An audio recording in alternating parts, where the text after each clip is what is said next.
Hey all welcome back to our channel JJ Happy Home. எல்லாரும் எப்படி இருக்கீங்க? இன்றைக்கி நம்ம சேனலில் ஒரு நார்மலான டிஐஎம்எல் வீடியோ தான் பார்க்க போகிறோம்.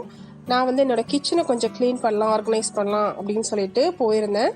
நம்ம ஒரு வேலை பிளான் பண்ணி போனோம்னா நமக்கு இடையில 4-5 வேலை வந்து நிற்கும். அந்த மாதிரி எனக்கும் நிறையா வேலை நடுவில் வந்துச்சு. ஸோ அதையெல்லாம் கண்டினியூவாக பார்த்துட்டு இருந்தேன்.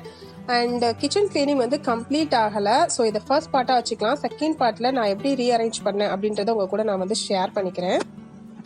ஸோ வீடியோ பிடிச்சிருந்தா மறக்காமல் ஒரு லைக் பண்ணுங்கள். இப்போ வாங்க நம்ம கிச்சனுக்கு போகலாம். இதுதான் என்னோட கிச்சன் ஸ்டோரேஜ் ஏரியா. இதுக்கு முன்னாடி இது வெறும் ஷெல்ஃப் மட்டும்தான் இருந்தது, இந்த ஸ்பேஸ்லாம் கிடையாது. அப்புறமா தான் நாங்கள் வுட் ஒர்க் பண்ணோம். இந்த அண்ணா தான் எங்கள் வீடு ஃபுல்லாக எங்களுக்கு வுட் ஒர்க் பண்ணி கொடுத்தாங்க. இந்த ஒர்க்லாம் பண்ணி கிட்டத்தட்ட 5 வருஷம் இருக்கும். இப்போ என்னென்னு பார்த்தீங்கன்னா, அந்த ஸ்லைட் டோர் மாதிரி அந்த இடத்துல நான் போட்டிருந்தேன். அது வந்து ரொம்ப ஸ்டக் ஆகிற மாதிரி இருந்துச்சு.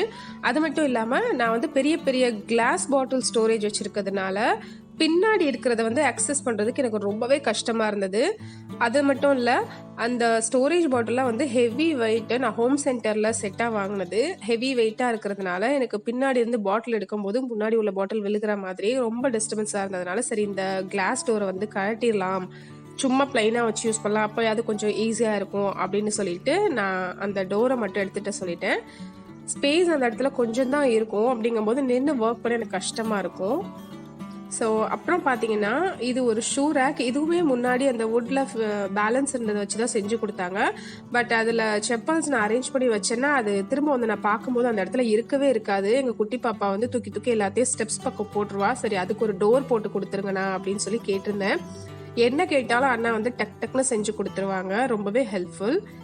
அண்ட் இது டோர் போட்டதுக்கப்புறமா எனக்கு ரொம்பவே சாட்டிஸ்ஃபையாக இருந்துச்சு. அப்புறம் நான் மறுபடியும் கிச்சனுக்கு வந்துட்டேன். இந்த பாட்டில்ஸ்லாம் ஃபுல்லாக மிஸ் ஆகிருந்துச்சு, கொஞ்சம் ரீஅரேஞ்ச் பண்ணலாம் அப்படின்னு சொல்லிட்டு.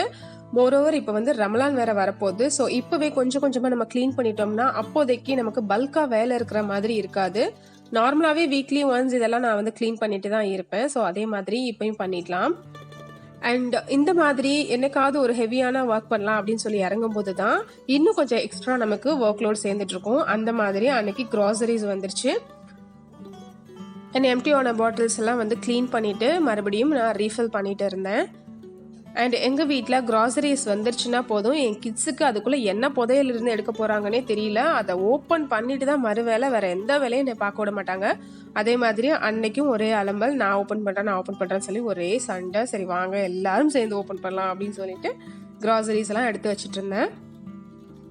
நான் ஏற்கனவே ஒரு வீடியோ சொல்லியிருப்பேன், நான் வந்து போய் க்ராசரிஸ்லாம் வாங்க மாட்டேன். ஜஸ்ட் என் நெய்பரோட ஷாப் இங்கே இருக்கிறதுனால லிஸ்ட் கொடுத்தா போதும், அவங்க வீட்டிலே கொண்டு வந்து டெலிவரி பண்ணிவிடுவாங்க.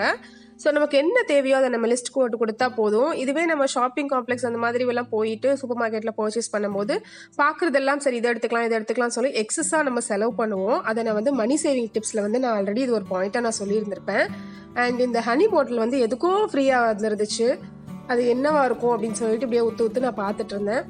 அண்ட் அப்புறம் வந்து இந்த மாதிரி ஒன்றா போட்டு கொடுக்கும்போது அழகாக நீட்டாக கவர் பண்ணி தனித்தனியாக கொடுத்துருவாங்க. சோப்பு, அந்த ரைஸ், அப்புறம் வந்து மற்ற க்ராசரிஸ் எல்லாம் தனித்தனியாக அழகாக பேக் பண்ணி கொடுத்து அனுப்பிடுவாங்க. எந்த டென்ஷனும் நமக்கு இருக்காது. அழகாக அப்படியே எடுத்து தனியாக அதோட இடத்துல செட் பண்ணி வச்சிருவேன். அண்ட் இப்போ வந்து அது வந்து ஃபுல்லாக வந்து சோப் ஐட்டம்ஸ். அண்ட் இது வந்து பிஸ்கெட்டு, கிட்ஸுக்கு வந்து டீ சாப்பிடும்போது பிஸ்கெட் கண்டிப்பாக கேட்பாங்க. அதனால் பிஸ்கெட் ஒரு லோடாகவே நான் வந்து எப்போவுமே வாங்கிடுறது. அண்ட் இது எல்லாம் தான் இந்த மந்த்துக்கான க்ராசரிஸ். ஸோ இது எல்லாத்தையும் எடுத்துகிட்டு போய் இப்போ நம்ம வந்து கிச்சனில் அரேஞ்ச் பண்ணிடலாம்.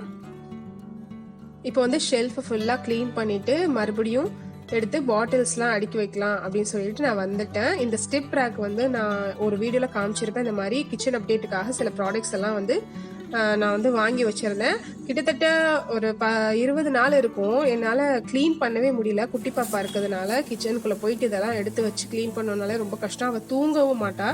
பகலெல்லாம் ஒரு 1/2 hour மேலே அவள் எப்போவுமே தூங்க மாட்டா. ஸோ ஓகே, அவள் இல்லாதப்போ எங்கேயாவது ஃப்ரீயாக இருந்தால் பண்ணலாம் அப்படின்னு சொல்லிட்டு நான் தள்ளி போட்டுகிட்டே இருந்தேன். ஸோ இன்றைக்கி தான் எனக்கு அதுக்கான டைம் வந்து கிடச்சிருக்கு. அண்டு எத்தனை பேர் இந்த ஒர்க் பண்ணுவீங்கன்னு எனக்கு தெரியலை. அதாவது கிச்சனில் இருக்க பாட்டில்ஸை வந்து மாற்றிட்டே இருக்குது. நான் அப்படி தான் பண்ணுவேன். கொஞ்ச நாள் யூஸ் பண்ணால் எனக்கு கொஞ்சம் போர் அடித்த மாதிரி ஆகிடும்.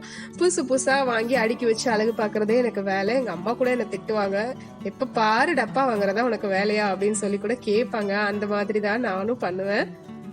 ஸோ இப்போ வந்து நம்ம ரீஃபில் பண்ண பாட்டில்ஸ் எல்லாம் க்ளீன் பண்ணி அழகாக நீட்டாக அரேஞ்ச் பண்ணி வைக்கலாம்.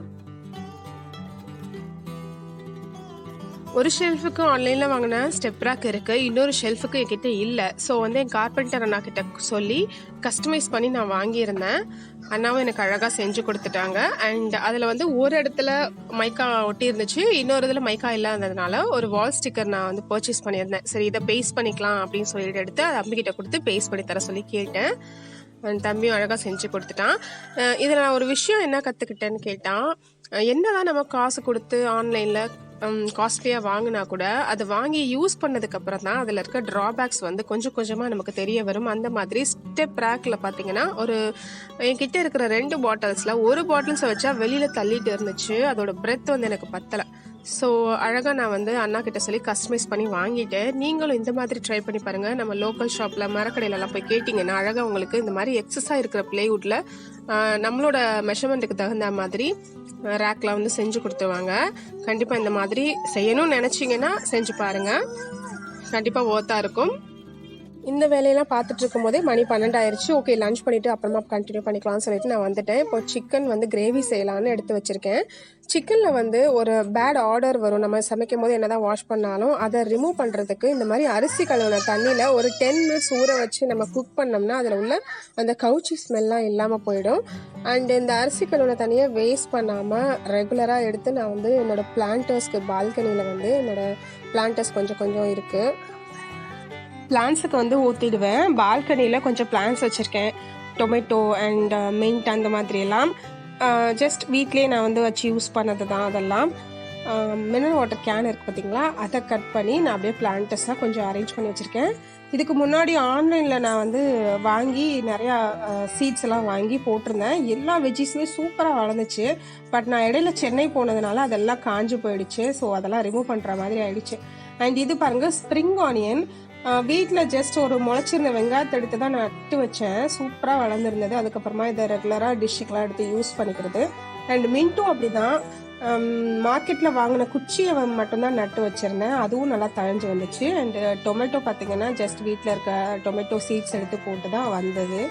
இந்த மாதிரி எனக்கு கொஞ்சம் பிளான்டர்ஸ் வளர்க்கணும்னு ஆசை. பட் ஒரு 2-3 குரங்கு இருக்குது. ரெகுலராக அவங்க வந்து டெய்லி கஸ்டமர் மாதிரி வந்துடுவாங்க. வந்து அதில் இருந்த சின்ன தக்காளி ஏதாவது காய் முளைச்சிருந்துச்சுன்னா அப்போவே பறித்து சாப்பிட்டுட்டு போயிடுவாங்க. அதனால் அதிகமாக என்னால் மெயின்டைன் பண்ண முடியல.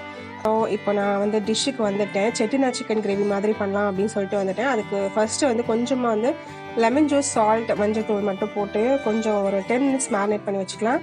அடுத்து இஞ்சி பூண்டு பேஸ்ட் 2 ஸ்பூன் எடுத்து வச்சுருக்கேன். அப்புறமா ஒரு ட்ரை ஸ்பைஸ் பவுட்ரு நம்ம வந்து அரைச்சி ஃப்ரெஷ்ஷாக எடுத்துக்கலாம். அப்படி போட்டிங்கன்னா நல்லாயிருக்கும். அதுக்கு 2 டேபிள் ஸ்பூன் அளவு பெப்பர் எடுத்திருக்கேன். நெக்ஸ்ட் 4-5 வரமிளகா, அப்புறமா வந்து 1 ஸ்பூன் வந்து சோம்பு, 2 ஸ்பூன் முழு மல்லி எடுத்திருக்கேன், 2 ஸ்பூன் சீரகம், பே லீஃப், அப்புறம் தாளிக்க அந்த பட்டை, கிராம்பு, ஏலக்காய் இதெல்லாமே எடுத்து வச்சுருக்கோம். இது எல்லாத்தையும் ட்ரை ரோஸ்ட் பண்ணிவிட்டு அப்படியே ஒரு மிக்சர் ஜாரில் ட்ரான்ஸ்ஃபர் பண்ணி பவுட்ரு பண்ணி எடுத்து வச்சுக்கலாம். நெக்ஸ்ட்டு இப்போ பாருங்கள், இப்போ ஒவ்வொரு பொருளாக ஆட் பண்ணி நல்லா ரோஸ்ட் பண்ணி எடுத்துக்கலாம். கரிஞ்சிராமல் வாசம் வர்ற அளவுக்கு ரோஸ்ட் பண்ணி எடுத்துக்கிட்டால் போதும். அண்ட் இது கூட வந்து நான் சிம்பிளாக இருக்கட்டும்னு சொல்லி ரசம் மட்டும்தான் பண்ணியிருந்தோம். ரசம் வச்சு சிக்கன் கிரேவி சாப்பிட்லாம் அப்படின்னு சொல்லிட்டு. அண்ட் இப்போ கிரேவி செய்கிறதுக்கு ஆனியன், டொமேட்டோஸ் எல்லாம் கட் பண்ணிக்கலாம். ஒரு 3 medium size onion, 2 medium size tomato மட்டும் எடுத்து நல்லா ஃபைனாக சாப் பண்ணி வச்சுக்கலாம். அப்புறமா ஆஸ் யூஷுவல் எப்போவும் நம்ம தாளிக்கிற மாதிரி தாளித்து விட்டுற வேண்டியது தான். இப்போ பாருங்கள், பேனில் நல்லெண்ணெய் சேர்த்துக்கிறேன். நான் எப்போவுமே நான்வெஜ் ரெசிபீஸுக்கெலாம் நல்லெண்ணெய் மட்டும்தான் சேர்ப்பேன். இப்போ ஸ்டார்டிங்கில் தாளிக்கிற மாதிரி பட்டை, கிராம்பு, ஏலக்காய் போட்டு தாளிச்சிட்டு அடுத்து ஆனியன்ஸ் ஆட் பண்ணி நல்லா சாட்டே பண்ணிக்கலாம். ஆனியன்ஸ் நல்லா டிரான்ஸ்பரண்ட் ஆனதுக்கப்புறமா கொஞ்சமாக சால்ட் சேர்த்து வதக்கிக்கலாம். நெக்ஸ்ட்டு டொமேட்டோ ஆட் பண்ணி 2யும் நல்லா வதக்கிக்கலாம். அடுத்து எப்பவும் போல் 2 டேபிள் ஸ்பூன் அளவு இஞ்சி பூண்டு பேஸ்ட்டு, அதோட ரா ஸ்மெல் போனதுக்கப்புறமா நம்ம சிக்கனையும் ஆட் பண்ணிக்கலாம். நெக்ஸ்ட்டு ஒரு 1/2 ஸ்பூன் மஞ்சள் தூள், 2 ஸ்பூன் மிளகாய் தூள், 1 ஸ்பூன் மல்லித்தூள் அண்ட் நம்ம ஃப்ரெஷ்ஷாக அரைச்சி வச்ச ஸ்பைஸ் பவுடர் அதையும் ஒரு 2 டேபிள் ஸ்பூன் அளவு சேர்த்துக்கலாம். அப்புறம் இதுக்கு நடுவில் பசங்க வந்து ரோட்டில் குல்ஃபியை பார்த்துட்டு வந்து ஐஸ் வேணும்னு ஒரே சேட்டை பண்ண ஆரம்பிச்சிட்டாங்க. ஓகே, நான் வீட்டிலே செஞ்சு தரேன், அது வேண்டாம் அப்படின்னு சொல்லிட்டு என்கிட்ட வீட்டில் வந்து அந்த எம்டிஆர் பாதாம் மிக்ஸ் இருந்துச்சு. சரி, அதை போட்டு ஐஸ் மோல்டை செஞ்சு கொடுக்கலாம் அப்படின்னு சொல்லிட்டு 2-3 டேபிள் ஸ்பூன் அளவுக்கு அந்த பாதாம் மிக்ஸ் ஆட் பண்ணிக்கிறேன். அதுக்கப்புறமா பவுடர் சுகர் 2 ஸ்பூன், அப்புறம் நார்மல் சுகர் கூட 2 ஸ்பூன் ஆட் பண்ணிட்டேன். இதெல்லாம் சேர்த்து பாலில் கொஞ்சம் நல்லா திக் பேஸ்ட்டாக நம்ம வந்து மிக்ஸ் பண்ணி அப்படியே நம்ம அந்த பாப்சிக்கல் மோல்டு வாங்கி செஞ்சுருந்தோம் இல்லையா, அதில் அதே மாதிரி செஞ்சு போட்டுடலாம் அப்படின்னு சொல்லிட்டு போர் பண்ணி வச்சாச்சு.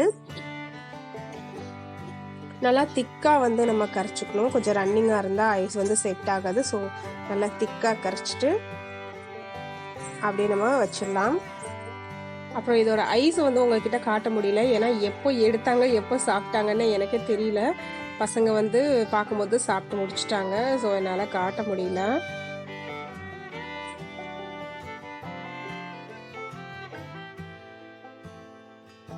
இப்போ மறுபடியும் சிக்கனுக்கு வரலாம்.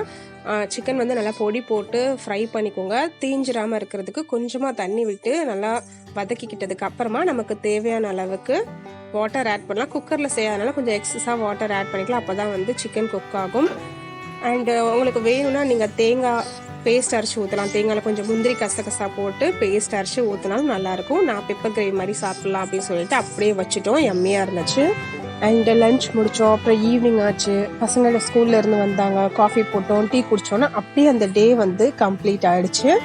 கிச்சன் வேலை பெண்டிங் இருந்ததை மறுநாள் தான் நான் அதை செஞ்சேன். நெக்ஸ்ட் வீடியோவில் நான் அந்த ரீஅரேஞ்ச்மெண்ட்ஸ்லாம் எப்படி பண்ணேன் அப்படின்றத போஸ்ட் பண்ணுறேன். இந்த வீடியோ பிடிச்சிருந்தா நான் மறக்காமல் ஒரு லைக் பண்ணுங்கள், நம்ம சேனலை சப்ஸ்கிரைப் பண்ணுங்கள், கூடவே இருக்க பெல் ஐக்கனும் கிளிக் பண்ணிக்கோங்க. நெக்ஸ்ட் வீடியோவில் பார்க்கலாம். டேக் கேர், பாய்.